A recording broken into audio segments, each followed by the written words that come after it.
All right, today I'm going to be talking about autism spectrum disorder. So, autism is a very broad spectrum, but the two defining characteristics that lead to an autism diagnosis are deficits in social communication and interaction and restrictive repetitive behaviors. And so these things can vary hugely in how they're manifested. So the deficits in social communication can range from not making eye contact with someone who they're speaking to being completely nonverbal. And those restrictive repetitive behaviors can be something like, a certain routine that they need to follow every single morning when they wake up, or it could be banging their head against a wall whenever they're distressed. So it just, varies hugely in how it's manifested. And so things like Asperger's syndrome that used to be classified differently are now also just classified in with the autism spectrum disorder. And the way that psychologists differentiate between high functioning to severe autism just depends on how much support they need to interact with the world. So with high functioning autism, they're able to adapt to situations or get used to them that in such a way that their autism, doesn't really affect what they're doing at all. They're able to live their lives as long as they stick to those situations that they're fine with, and it doesn't really interfere with their lives. And then with severe autism, just no matter what they do, it's always apparent those deficits in social communication and those restrictive behaviors.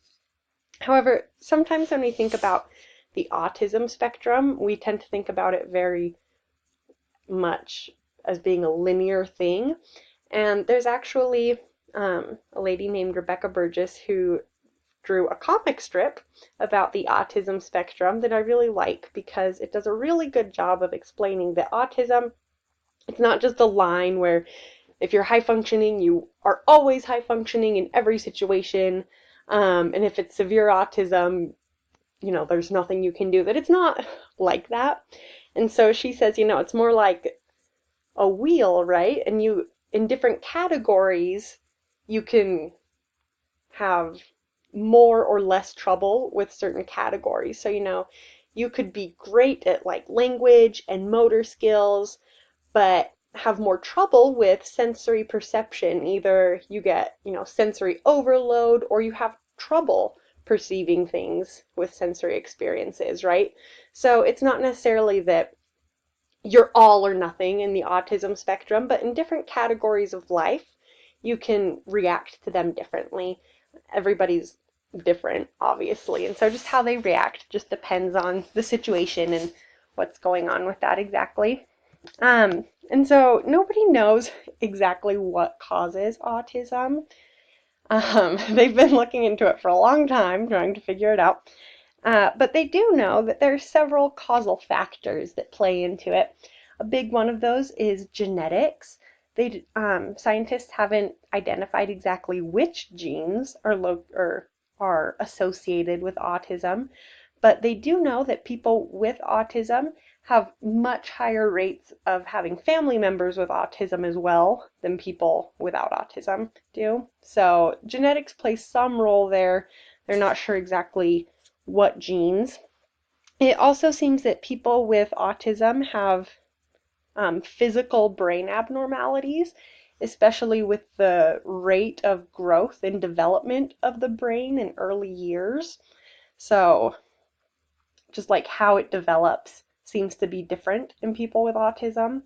And then also just the environment, that they grow up in, all these outside factors, how they interact with that plays a role, but again, they're not sure like what environmental factors would lead to autism, which ones, to avoid. But one thing they do know about the environment is vaccines do not cause autism. That's a common misconception, but there have been no empirical, valid scientific studies linking autism with vaccines. And in fact, there have been multiple studies over decades with huge sample sizes that show that actually people who get vaccinated don't get autism at higher rates than people who don't get vaccinated. So that's a common misconception there.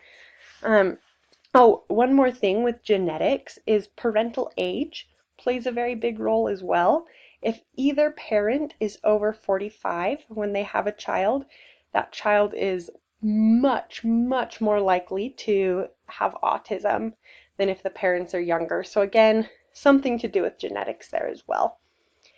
And common signs of autism, these aren't universal.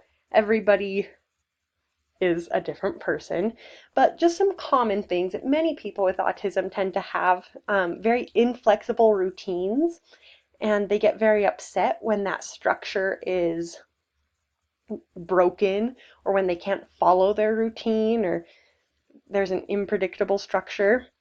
They also tend to have a very narrow range of interests, but what they are interested in, they are very, very interested in. So, narrow but intense range of interests. A lot of them also exhibit stereotypic movements, so rocking back and forth, hand or arm flapping, head banging, a lot of them are indifferent or even averse to physical contact. They just really don't like being touched or other people being in their personal space. Really can upset them. And a lot of them also have difficulty understanding emotions, understanding how other people are feeling and expressing their own feelings, as well as difficulty with understanding nonverbal cues. So facial expressions, body language, even tone of voice for some of them. Um, it's hard for them to understand, like, if someone is angry at them, if they're just, glaring at them, if they don't say something like, I am angry with you. So those are just some common signs that a lot of people with autism have. And then something that a lot of them report is sensory overload. And so some just essentially they're so attuned to everything going on, they just notice it all. And so, especially in new or very chaotic situations, it can be a lot. And so, some descriptions from some people with sensory overload, they say sensory overload feels like you are drowning, blind, banging your head against a brick wall, and in a sauna all at the same time. Or that it feels like being tuned into 40 TV channels, like a train rumbling through your ears. Smells are so strong to me I can't stand it. Or every time I am touched, it hurts. Right? So just this very strong reaction to all this sensory input that they get. And there's actually a really good video that sort of does a simulation of what that may feel like.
So again, this isn't universal. In fact, some people with autism have like sensory under awareness where everything looks very dark to them, or they have trouble hearing.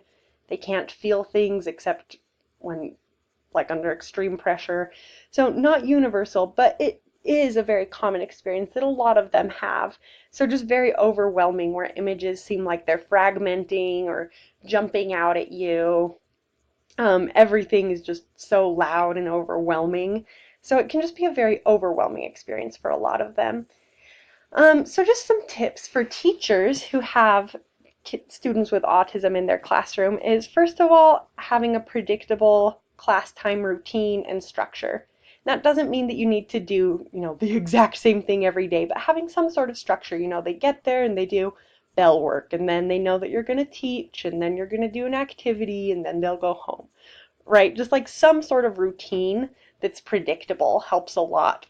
Another thing is just keeping distractions to a minimum to try to avoid sensory overload. Don't have too much going on. Don't be too chaotic. Another thing that helps as well is visual cues.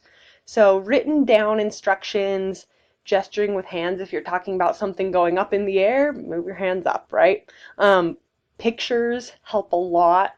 And then another thing, just emphasize what they're good at. Emphasize what they're interested at. So, if they're very, very good at math or art, find ways to let them do math or art in your lessons.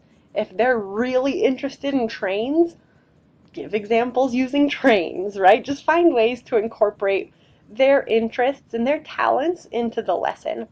And then obviously just get to know them on an individual level, because that will facilitate all of the rest of this and help you see what specific needs they each have.